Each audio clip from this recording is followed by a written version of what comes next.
to sync the audio later. Thank you, everyone, for coming here tonight to celebrate Marian Tupy and his new book, Superabundance. I'm Ryan Young, Senior Fellow at the Competitive Enterprise Institute, and we'll be talking to Marian Tupy, who is a Senior Fellow at the Cato Institute's Center for Global Liberty and Prosperity. And among other things, he has written the new book, Superabundance. Available in best shops everywhere.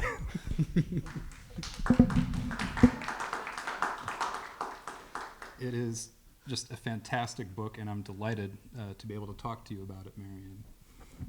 If you are being honest, then I'm absolutely delighted, and I'm really honestly grateful to CI for putting this together. It's a tremendous honor to be here. Thank you. Oh, thank you. The honor is ours. One of the things you do at Cato, and which I presume spawned the book, is that you are the head of the team that puts together humanprogress.org. If you go to humanprogress.org, they have collections of data, essays, policy papers. You put out a coffee book a couple years ago. Can you tell us about humanprogress.org and the larger Human Progress Project at Cato?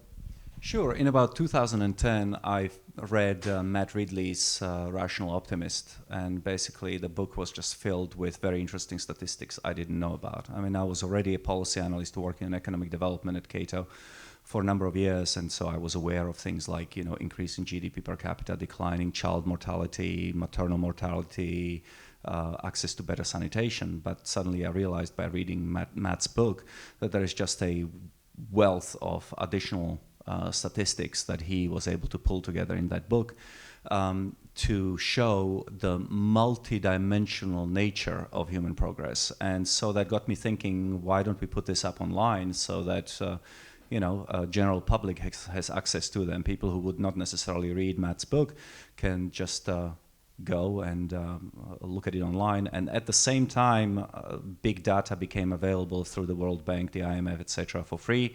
Graphics got good enough so that you could now visualize it, and so that was at the root of it. Essentially, it was to promote and just basically to inform the public that the world is in a much better shape than they assume. That doesn't mean everything is perfect, but just among many dimensions, almost all of them, the world is getting better. It's much more easy to put together a list of things where the world is not doing so well, because it's a much shorter list than the list where things are improving, and most people simply don't know this.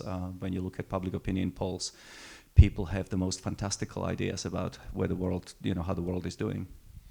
You discuss that in the book, and it's a theme that progress scholars from Deirdre McCloskey to Matt Ridley to you and your co-author Gail Pooley have all struggled with.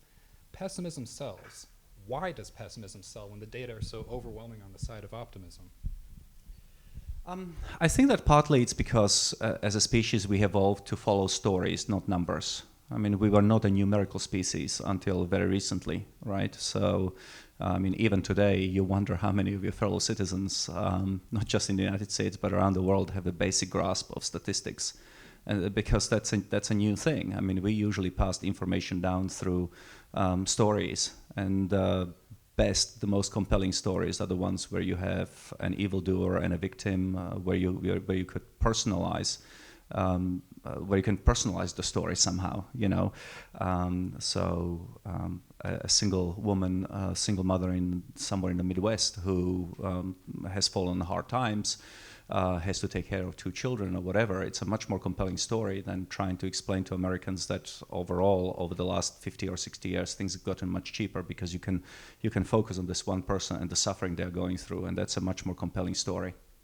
That's right. As a species, we evolved in bands of 50 to maybe 150 people. And I think loss aversion might actually be another key to understanding why people are so pessimistic. If you're walking through the bush and you hear a rustle, it might be a tiger, so you run and you hide. 9 times out of 10, it's going to be a false positive, but those are the people who survive, and that's us. We are that species. Yes. That kind of hypersensitivity to threats and things like that, I think, we literally evolved to be pessimists and over alert to threats. And in today's world, we have increasing abundance and superabundance, which is the topic I want to dive into next. It makes it a very tough sell. Yeah, so what you described and what I talked about is a part of a multi-causal, the negativity bias is multi-causal. There are a lot of different ways in which our mind is playing tricks on us, making us think that the world is in a much, much worse shape. One of them is that bad, as you suggested, is much stronger than good. When you see a boss at the end of the year for your annual review, 95% of the things the boss says could be positive, but the thing that sticks in your mind is the 5% of criticism. That's a perfect example. Good things happen over long periods of time, building a house, getting an education. Bad things happen instantaneously, house burning down, you getting killed by a bus, all that human capital gone. There is the problem of the availability heuristic, which is to say that you are much more likely to fish out of your memory folder those memories which are more horrific. So, for example, you think we overestimate the likelihood of being killed in a terrorist attack because all of us saw the Twin Towers coming down, but we have never seen anybody sliding on a wet bathroom floor and killing themselves that way, even though sliding on a wet bathroom floor kills many more Americans than a terrorist attack. Other things are, I forget the exact name, but basically when we tackle a problem, we tend to redefine the problem, and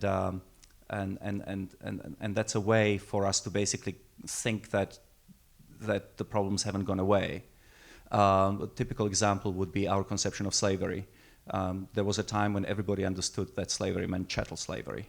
But now we are talking about things like wage slavery. So the fact that I earn my money at the Cato Institute, but I have to be there at 9 o'clock in the morning and leave at 5, that somehow enslaves me and makes me into a slave laborer.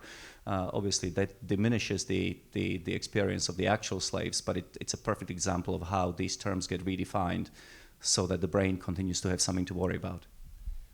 Are there any ways to effectively combat pessimistic bias? Good answer. Well, let me put it this way. Just about everybody in this field that I'm a part of thinks, what can we do about it? Steven Pinker wrote a book about rationality, a year or two ago, and basically the key message from his book is, at the very least, understand the biases that you have, and I think that's also a good sort of recipe for your daily existence as you go through life. Remember all the ways in which your mind plays tricks on you and makes you more pessimistic than you ought to be. But in order to understand that, you have to read about these negativity biases, and who's got the time to do that, right? So a typical person simply is not going to delve deeply into human psychology to figure out what are these negativity biases. And so the next best thing we can do is to write books, go on TV, and explain all of these things. And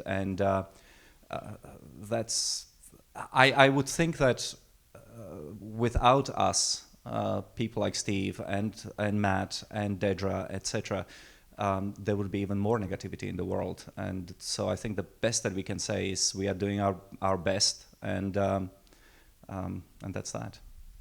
Well, in Superabundance, you and your co-author Gail Pooley make a highly useful methodological innovation, and that's that you don't look at prices in terms of dollars or rupees or yen. You look at prices in terms of time. Can you go into how that works and its significance? Right. So maybe I can start by outlining the Simon Ehrlich wager, because it's kind of important in the context of the book that we have written. People have been debating the relationship between population growth and natural resources for at least 2,500 years. Confucius, Plato, Aristotle in 5th century BC have already been wondering, if you have too many people, are you going to run out of resources? And then, on the one hand, the state wants more people because you have more taxpayers and you have more men in the military. On the other hand, most of our wealth in the past came from agriculture. So once you sort of exploit with the primitive methods they had back then, the agricultural output, and you have a couple of bad harvests, you could actually have starvation and death. And so people have been deeply ambivalent about population growth. And then in 1798, Malthus, hence the name Malthusianism, came up with his book on Principle on Population, where he basically said population increases geometrically, 1, 2, 4, 8, 16, whereas food production grows arithmetically, 1, 2, 3, 4, 5, and therefore people will always outpace our ability to produce food, and there will be starvation like that. And to that point in history, he was actually largely correct. And he was correct up to that point. The interesting thing is that what we've discovered in Superabundance is that during the 18th century, between 1700 and 1798, or well, between 1700 and 1800,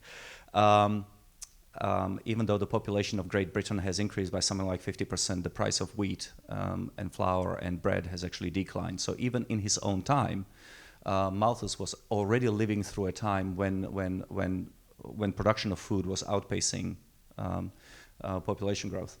At any rate, this then led to the famous 1968 book by Paul Ehrlich, The Population Bomb, sold 3 million copies. He was on Johnny Carson something like 20 times. That led to an entire Malthusian panic, including movies like Soylent Green. I don't know if anybody here has seen it. I highly recommend it in large part because Charlton Heston, in typical way, overacts. And so the movie comes out in 1973. Spoiler alert: every time a human being dies, he's converted into cookies, which are then fed to the people who are left behind, who are still alive, because the world has no food. And the year in which Soylent Green is supposed to take place is 2022, right? And that obviously hasn't happened.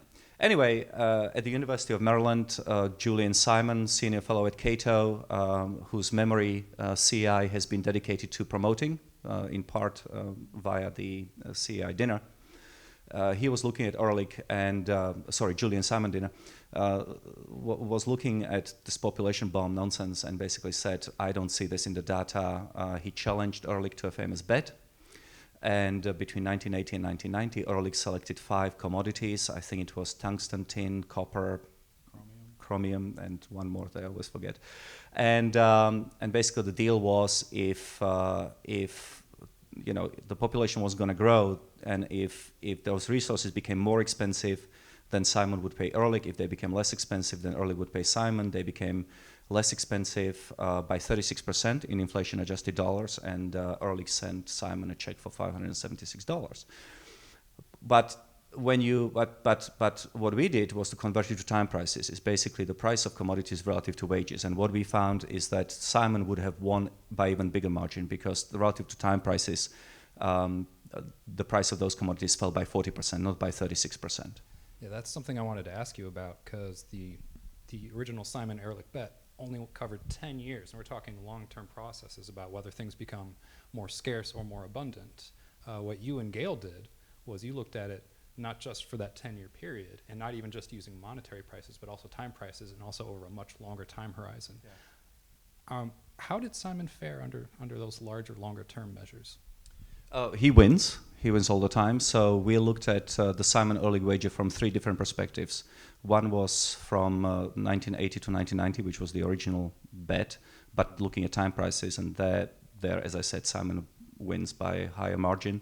We then took the bet to 2018, then we took it back to 1900, and in all those cases, Simon continues to win. And so, is this a good time to talk about time prices? Yes, actually, because that's really where a lot of the value added from both your book and from the great enrichment for all of humanity comes from. So the thing is that productivity gains, knowledge, innovation reflects itself both in falling prices of goods and commodities, but also in wages. So let's do a sort of a very simple example of a peasant with a sickle harvesting wheat, and then an American farmer today using a combine harvester. Not only is the driver today able to produce huge quantities of wheat, which the laborer wouldn't be able to do there, 3,000 years ago using just a sickle, and that's what drives down the prices of wheat as a commodity. But the driver of the combine tractor is also much more productive and therefore better paid. If you look at real prices alone, which is to say nominal prices adjusted for inflation, you are only looking at half of the story. You are only looking at what is happening to the price of the commodity. And this is where a lot of confusion comes into it, because you often have people saying, oh, well, when I was a little boy or something like that, a gallon of milk cost 10 cents and gas cost 5 cents and whatever. Yes, but what happened to wages over that time? And so time price also looks at what happens to wages and productivity gains in wages. So to the extent that we are innovating, we live in this age of sustained innovation, it reflects both in prices, but also in wages. And only time price allows you to do that. It takes the nominal price of a good in year one divided by nominal wage in year one, and you can repeat that process 20 or 30 years from now doing exactly the same thing. So let me just give one example. Let's say that a Hershey bar costs you $1 in a store in 1980, and you are making $10 an hour. Maybe you are just starting, maybe you are a paper boy, or maybe you are a person on minimum wage, or you are a very unskilled laborer, and you're earning $10 an hour. That means that you can get 10 Hershey bars for an hour of labor, right? Now let's say hypothetically, worst case scenario, because of inflation and there wasn't enough innovation, the Hershey bar increases to $2 per Hershey bar by 2022. But your wages in the meantime have increased to $30 an hour. So now you can get 15 Hershey bars for an hour of labor. And that's an example of how what you can accomplish with time prices. So it goes from costing you 6 minutes of your time to 4 minutes of your time. Yes. So one of the advantages of time prices is that it erases the distorting effects of inflation.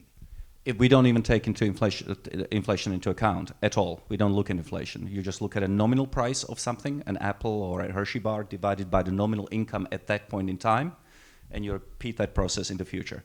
So that way we don't have to worry about which deflator or inflator or inflation measure is correct. As you know, they all have their pluses and their minuses. I don't think that the government sort of conspiring to create inflation measures which are deliberately wrong, but they're all contested, right? So which are you going to use? We don't deal with that at all. Inflation could be 100%.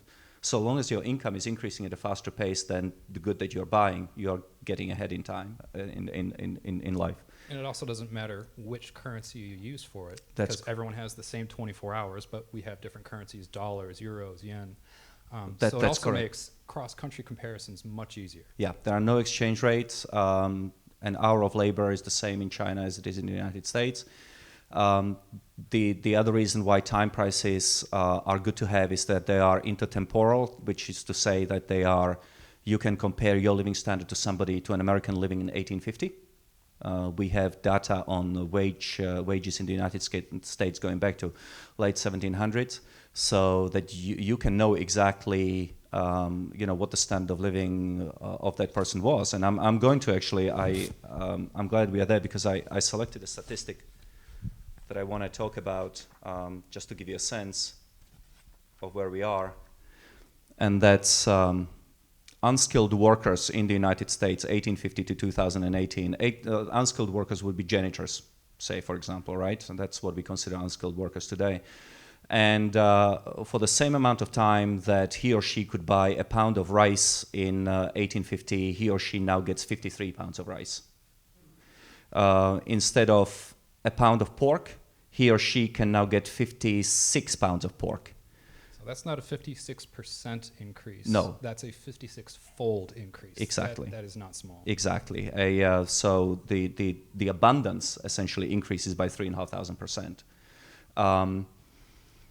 So yes, so that allows us to compare living standards across time, across countries, without any distortions.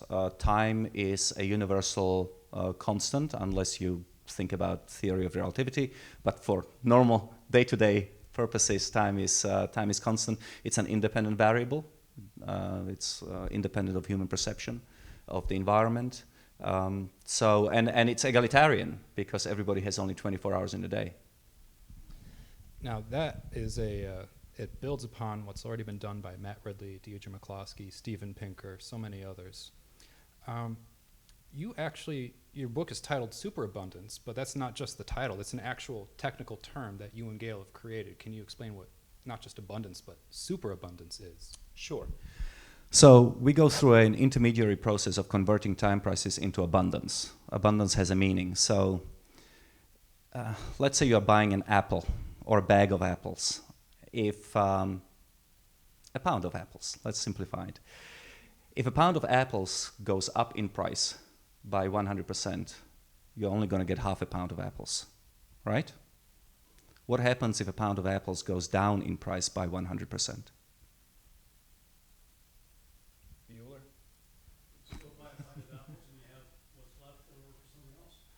You've got infinite.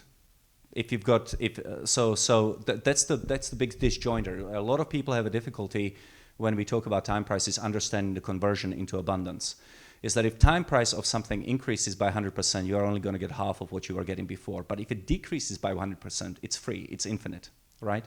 And the closer you get to minus 100, then of course the growth is absolutely exponential. So if time price falls by 75%, you're only going to get 4. But if time price falls by 90%, then you're going to get 100. If you get to 99%, you get 1,000. It's an exponential curve. Yeah, precisely. And so, what's the difference between abundance and superabundance? In our methodology, if abundance is increasing at a slower pace than inflation, then we just call it abundance, increasing abundance. It means that your slice of your pizza is getting larger, but not as fast as population growth. But when abundance is increasing at a faster pace than population, then we call that superabundance. And in fact, when we looked at 18 different data sets, some of them going back to 1850, what we found is that in every single case, and we didn't cherry pick the data, we were just pulling the data sets from other people to see what would happen if we apply time prices to them. But when we looked at 18 different data sets, what we found that in every single case, abundance was increasing at a faster pace than population. And that to us signifies that the wedge between population growing like this and abundance growing like that, which is, by the way, the inversion of what Malthus was believing, right? That is human knowledge. And that is really the Simonian notion that the ultimate resource is the human mind. That it is the human mind which is capable, it is only the human mind which is capable of coming up with new ideas, which then lead to inventions, which then get tested in the marketplace. I'm channeling Deirdre McCloskey here, which get then tested in the marketplace, and you come up with useful innovations which increase productivity growth, which then translated into increasing standards of living. And basically, this is a very pro-human, pro-natalist, pro-humanist book, because it tells us that even though we are consumers and occasionally destroyers, we're also creators. And we, on average, every human being creates more than they consume. Paul Ehrlich was right, I don't say this often, in the sense that every person is a stomach that consumes resources. Simon and you, and I presume most of us in this room, argue that people are also brains that have ideas and create and produce. The debate's been over which is stronger, the stomach or the brain. It seems to be fairly conclusive. And despite the overwhelming case that you've built, building on the work of so many others as well, people just don't seem to buy into it. And particularly in today's political environment in the last 5 years or so, and also going back further, there are some real and growing threats to the great enrichment that has been happening since 1800. Can you talk about some of the more severe threats to progress? Well, one of the driving forces behind the book really was, first it was trying to update the Simon-Ehrlich wager for modernity and see what happened, and of course the relationship held. But part of the reason for writing the book is because in the last, as you say, 5 years, but perhaps slightly longer, the environmentalist movement has split between smart and honest environmentalists who try to reconcile the need for human flourishing with environmental concerns, and then the insane and extremist part of the environmentalist movement who see human beings as cancer on the planet, who have convinced a lot of people not to have children, because apparently their future is going to be horrific, and and in their view, bringing a child into the world is the biggest act of selfishness, they see us as a virus. Now, as I said, there are smart environmentalists who have embraced eco-optimism and who have embraced the Simonian vision, which is that, when we encounter a problem, we can solve it because we have this brain. And I love those guys, and I agree with them on so much. But those are the smart people. Those are academics. They are writing papers. Maybe they are writing books. People like Lomborg, people like Schellenberger. But the public opinion is still wedded to the Malthusian idea, and it is in a way completely understandable, right? I mean, if you have a growing number of people and you have finite number of atoms, you're eventually going to run out of it. I mean, it's just intuitive, right? We disprove it, and we can talk about why finitude of atoms is absolutely meaningless. But the point is that we know for a fact that there are a lot of people who still believe in Malthusianism because some of them have taken their Malthusianism into their logical conclusion. And in the last chapter of the book, we point to a number of mass shooters in America who had Malthusian impulses, the most important one of whom was the guy who killed 22 people in El Paso Walmart 4 or 5 years ago. He left behind him a testament saying, you are using too many resources, you won't listen to people who are telling you to use fewer resources, therefore I have to start killing you, right? So yes, you've got the smart environmentalists who have peeled off, who are pushing similar agenda to the one that I have, but the general public is still wedded to the Malthusian ideas in one shape or form or another. Well, there are serious environmental problems in the world, especially in countries like China and other places that are still developing. But one thing we found is that with greater wealth and greater ideas and greater abundance is that when people can afford to value environmental protection, they tend to start buying into it some. One of, I think, the best examples that you've come up with is the phenomenon of dematerialization. Think of how many things a smartphone replaces. Could you talk about some instances of dematerialization and how that affects environmental quality? Sure. I mean, the obvious one is cell phone, which has replaced compass and a lot of paper, saved a lot of trees. It is a camera for most of us. Yes, there are specialists who still buy expensive cameras, but most of us are satisfied with an ever-improving product in our iPhone. It's a replacement for radio.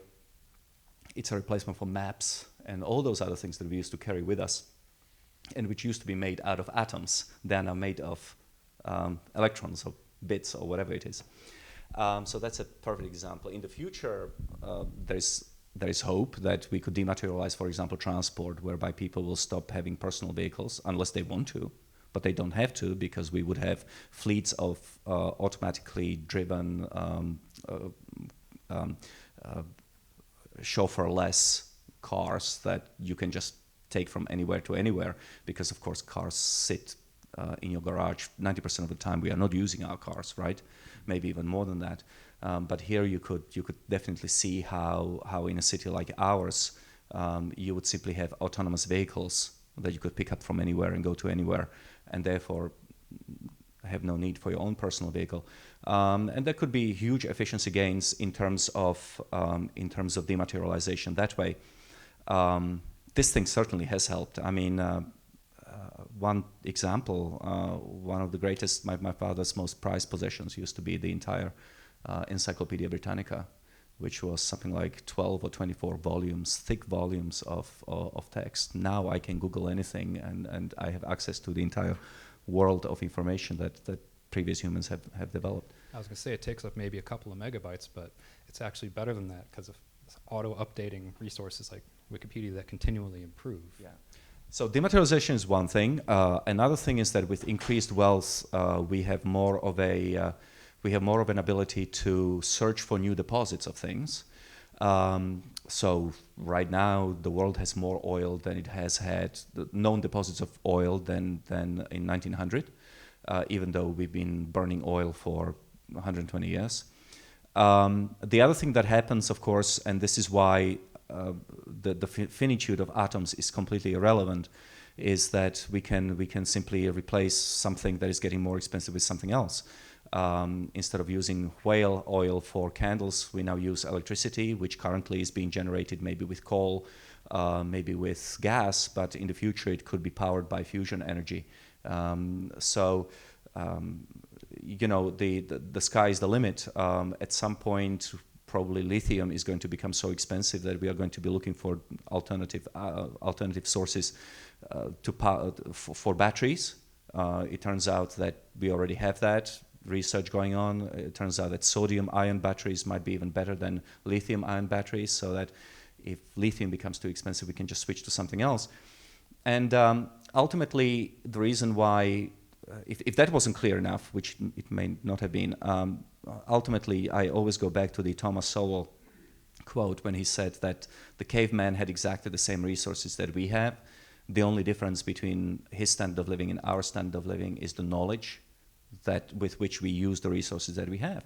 And those atoms haven't gone anywhere. I mean, we have shot a few hundreds of pounds of steel and copper and whatever, plastic into the space, but the rest of those atoms are still here.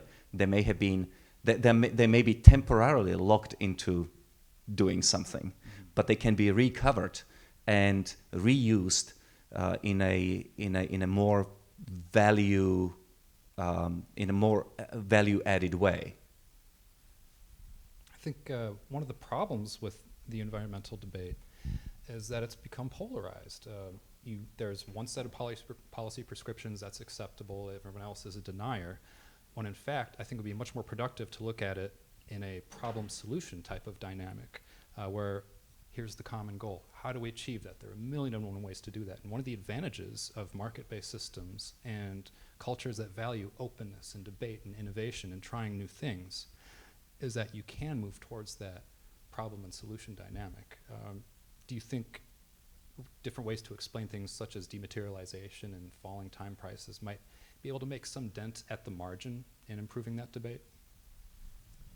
Or is evolution too strong? We need to use whatever avenue we can, and everybody has their own particular talents.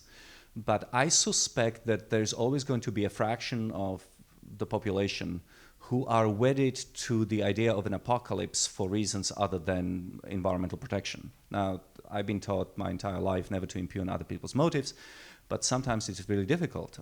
Say, for example, that we can GMO a new wheat crop which doesn't need fertilizer or too much fertilizer. It doesn't need so much water because it's drought resistant. It doesn't need pesticide.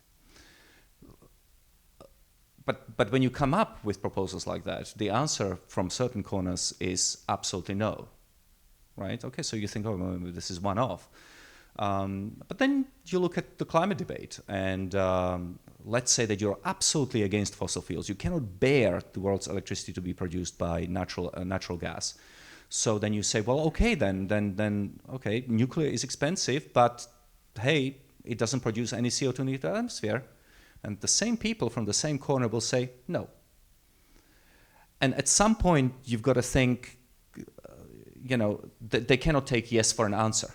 We have already acknowledged that the problem with agricultural production is too much fertilizer and too much water use and too much pesticide use. But we can tackle it. But their answer is no. Nuclear, no. I suspect that if you could come up with a source of energy like fusion tomorrow that would solve all of our problems, drive down the prices of standard of living everywhere because energy goes into everything, the answer would be don't do it from those people, because I think that they are wedded to the notion as an apocalypse. It's part of their identity. It's part of their world belief. They derive their sense of who they are, what they believe, what they fight for, their own idea of meaning. This is the key, right? The meaning is the heroic struggle against the evil of capitalism, corporations, destroyers of the world. And those people, it's difficult to convince them otherwise because it's a religion. Switching gears, we are going to move to an audience Q&A before too long, but I want to turn to where psychology meets prices for a minute. Probably the hottest economic issue right now is inflation. Prices across the board are going up, and for some goods, like energy, groceries, housing, the increase is actually faster than the secular inflation rate. What if we tied the dollar instead of to the amount of goods, we tied it to the amount of productivity? So, today our grandparents might be saying, I remember when a can of Coke cost, 5 cents, and of course the aluminum can back then weighed, something like 39 grams, and now it's about 13. So even the can itself has improved. I think it went from 3 ounces to half an ounce. Yeah, that's a tangent. Yeah, something like that, yeah. But what if, instead of people complaining about price increases, we had a monetary system that was tied to productivity? So as productivity increases, prices decline. So instead, we would be telling our grandkids, I remember when a can of Coke still cost more than $1. Psychologically, inflation leads people to pessimistic bias, where it's maybe not merited, as your book shows. Do you think that might, a falling secular price level tied to productivity might have some positive effect on popular views of progress and falling prices? Well, a couple of things on this. One is that, of course, the hardship is real now. But the key to understand the fundamental message of a talk like this, or anything else that I push through in my work, is that there are no physical limits to superabundance. There are policy limits to superabundance. What is happening in Europe is, in a way, an outcome of climate, but not of climate change, but of climate policy. Politicians who have imposed on their regions stupid policies that have resulted in very high prices, high inflation rates, etc. Same in the United States. We are suffering a true hardship because of decisions made by government officials. So, superabundance is not something that necessarily has to happen. It doesn't. There is no some sort of a law of nature which says that we have to live in a superabundant future. Politicians could still destroy it for all of us.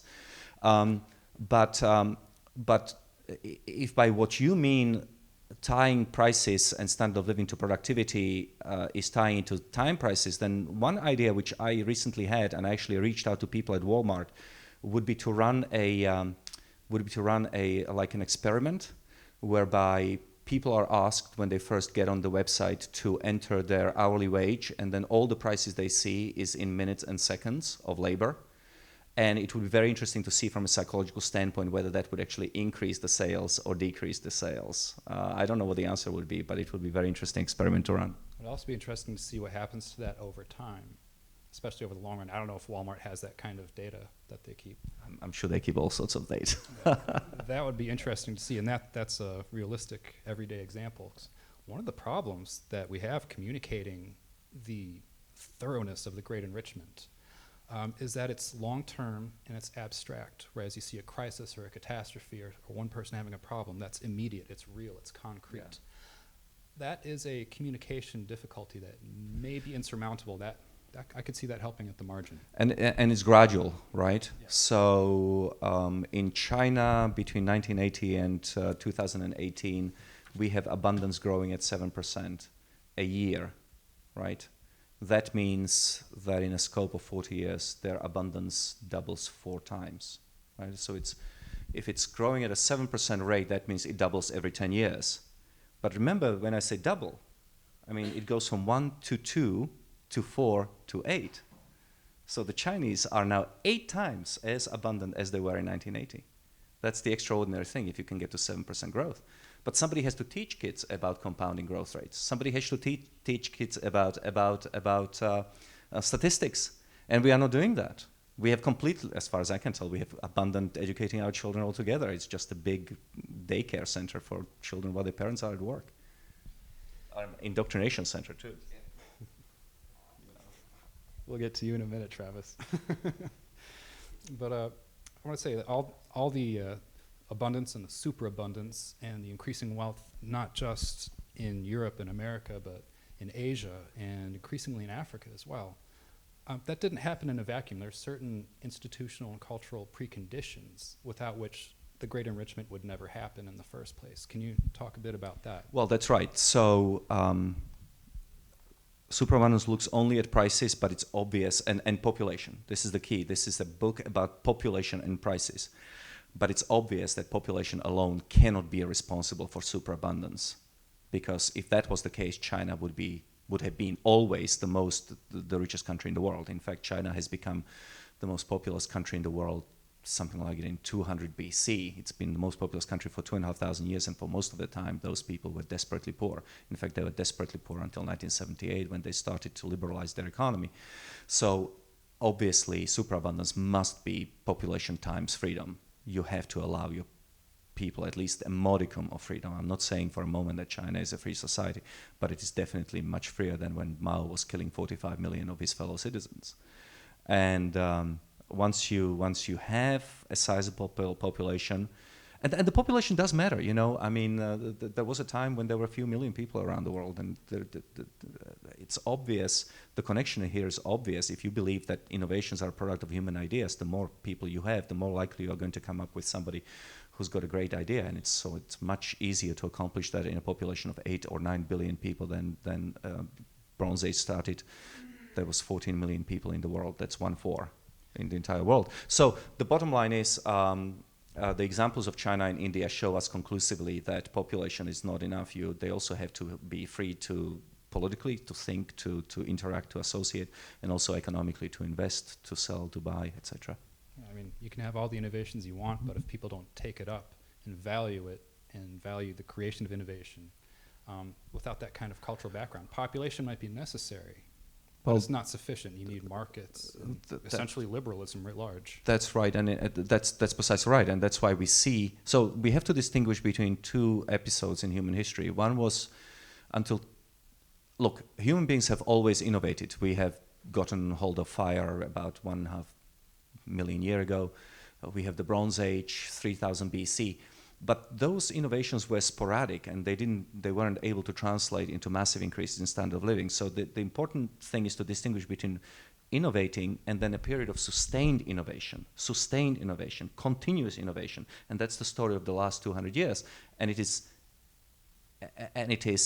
is certainly, in my view, it's almost certain that this happened because the world has also become much more liberal in the last 200 years, both economically and politically. After all, the age of enlightenment, 1750 onwards, replaced by the age of liberalism in the 19th century. People are gaining rights. Also, you no longer have to rely on your king to give you a permission to export something. You can just do it on your own, the era of free trade. So to me, it seems axiomatic that superabundance is heavily tied to the concept of freedom. Yeah, more countries are democratic than they used to be. Despite recent declines, most countries are economically freer than they used to be. Minorities, women, gays are all much better treated than they used to be. And yet, the pessimists are right in that there is a lot of room for improvement and not everything is getting better. How do we inject nuance into a debate where so many people think everything is going to hell, when in fact things have gotten a lot better and there's still room for improvement? And if anything, that should be a source of inspiration. There's more to do. Let's do it. I think the nuance will be affected by where you stand, essentially your perspective. So in the book I use the English language analogy, is that people like me look at the present and compare it with past imperfect. The nirvana fallacy, basically. That essentially we are much better off than we used to be at any other previous period in human history. But there are people, usually on the utopian left, who look at the present from the perspective of future perfect tense. And for them, nothing will ever be good enough, because in their view, we are fundamentally an irretrievably corrupt society because we have an accomplished utopia. Now, utopia, as I explained in the book, comes from two words, eu and topos, which in Greek means no country. It's a no place. It doesn't exist. It will never exist. I think it is a much more, and I think that if you are looking at the present from the historical perspective, you compare the present to the past, your fundamental approach to life must be one of gratitude. Gratitude for all the generations of people who came before you, all the inventors, all the innovators who came before you, all the people who have died in order for us to have political and economic freedom. But if you are looking at the present from a perspective of the utopian future perfect, then you cannot have but resentment against the present. Gratitude is a positive emotion. Resentment is a negative, soul-destroying emotion. And many of these people who are comparing the present to utopian future are filled with resentment and animosity. And that, I think, partly is what fuels the anti-human and anti-natalist sentiment, which is so widespread today. And with that, we'd like to move on to audience Q&A. If anyone has a question, please raise your hand and we'll bring you a microphone. Thank you. Thank you. Appreciate it. Any questions? Yes. So, at least going back to the example of the farmer, the peasant with the sickle versus the modern day farmer with the combine, it strikes me that a lot of the driver for superabundance is relying on that freedom aspect of the idea of innovation. How well does population growth really play into that in comparison in the ratio to freedom? For instance, if we assume a state of maximum freedom, but population, say, grows and declines, where we're in a state of population decline, is superabundance still an attainable goal? We haven't calculated the freedom factor. That's volume 2 at some point in the future. But it looks like the proportion of people who are engaged in innovation and invention is steady, and it's very low. It's between, on average, probably 5% of people innovate at any point in their lives, something, anything, right? So that's the basis. Our basic understanding of innovation is that there is a certain group of people, a tiny minority in any society, who are likely to innovate. It has to do something with psychology and sociability versus non-sociability, or sociality versus non-sociality. So basically, we have evolved as a social species, and if I have a problem, I'm going to ask you to help me because I'm a member. You're a member of my tribe. You know, I need somebody to scratch my back, so I will say, Ryan, would you please do it? Or pick the fleece of me at the fireplace, and then I will reciprocate that to you later on. I mean, it goes back to the monkeys, right? However, antisocial persons or people who have a problem being particularly who have a less developed idea of sociality would much rather develop a gadget, such as a scratcher for your back, than ask somebody else to help them. And that is also connected to the reason why so many people who are the great inventors tend to be slightly off. They tend to be disproportionately, not all of them, but disproportionately people who are neurodivergent. They may have all sorts of, they may be on the spectrum, and so forth. And it sort of ties together, but it's a small minority on whom we disproportionately rely on innovations and inventions. And that's a long way of saying that the bigger the population, the more numerically, the more individuals you are going to get who are going to share those specific characteristics and contribute to inventions and innovations. And a population, 5% out of a population of 8 billion is much more than 5% out of a population of 14 million at the time of the Bronze Age. It also speaks to the need for cultural values like social tolerance, letting people do their thing instead of persecuting them or burning very them much at the so. stake. These are very difficult people, very often, very offensive. Steve Jobs was a nasty piece of work. James Watson, the co-developer of DNA, was and is a very, is a big provocateur. Says outrageous things, if we lose that tolerant attitude toward free speech and toward people like that, if we start shutting them down, then we may forgo superabundance on the altar of niceness. If everybody has to be nice, these people don't know how to be nice. That's the issue. Ed. Yeah. To follow up, excellent talk, by the way.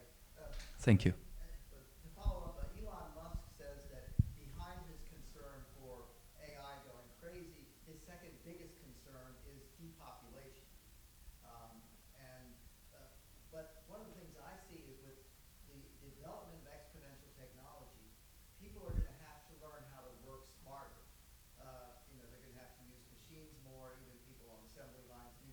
whole lot of stuff. And even though you sort of alluded to the 5%, 95% rule, right? 5% come up with the stuff. Do you think that there's a chance that 5% could go up as people more and more have to? Probably. Partly we could do a better job at glorifying and elevating in public discourse our inventors rather than, say, military leaders or politicians.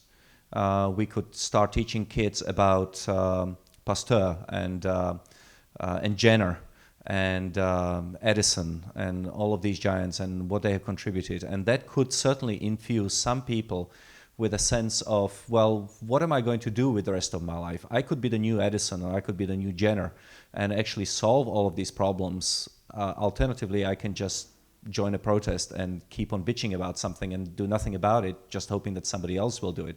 So certainly we can have a society which values inventors, innovators much more.